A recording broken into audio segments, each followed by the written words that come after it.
மெட்ராஸ் மாகாணத்தின் முதல்வராக இருந்த ஓமந்தூர் ராமசாமி ரெட்டியார் புனித ஜார்ஜ் கோட்டையில் இந்திய மூவர்ணக் கொடியை ஏற்றினார்.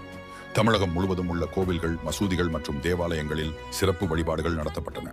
சுதந்திர போராட்ட வீரர்கள் கௌரவிக்கப்பட்டனர் மற்றும் இனிப்புகள் வழங்கப்பட்டன. 4வது, தமிழகத்தின் வரலாற்று சிறப்புமிக்க செங்கோல் சுதந்திரத்தின் போது தமிழகத்திற்கும் டெல்லிக்கும் இடையே ஒரு முக்கியமான தொடர்பு இருந்தது. அதிகாரம் மாற்றப்படுவதன் அடையாளமாக ஒரு சின்னம் இருக்க வேண்டும் என்று நேருவிடம் மவுண்ட் பேட்டன் கேட்டபோது நேரு ராஜாஜியிடம் ஆலோசனை நடத்தினார். ராஜாஜி தமிழகத்தின் சோழர் கால முறைப்படி செங்கோல் வழங்குவதே சிறந்தது என்று பரிந்துரைத்தார். அதன்படி திருவாடுதுறை ஆதீனத்தால் வழங்கப்பட்ட தங்கச் செங்கோல் சுதந்திர நள்ளிரவில் ஜவஹர்லால் நேருவிடம் ஒப்படைக்கப்பட்டது. 5. சமஸ்தானங்களின் இணைப்பு சுதந்திரம் கிடைத்தபோது இந்தியா முழுவதும் 560க்கும் மேற்பட்ட குறுநில மன்னராட்சி பிரின்ஸ்லி ஸ்டேட்ஸ் பகுதிகள் இருந்தன.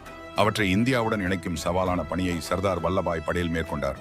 தமிழகத்தில் இருந்த புதுக்கோட்டை சமஸ்தானம் 1948 இந்தியாவுடன் இணைந்தது. இந்த மாதிரியான வரலாறு நிகழ்வுகளை அறிய எங்களது வலையொலியை பின்தொடருங்கள்.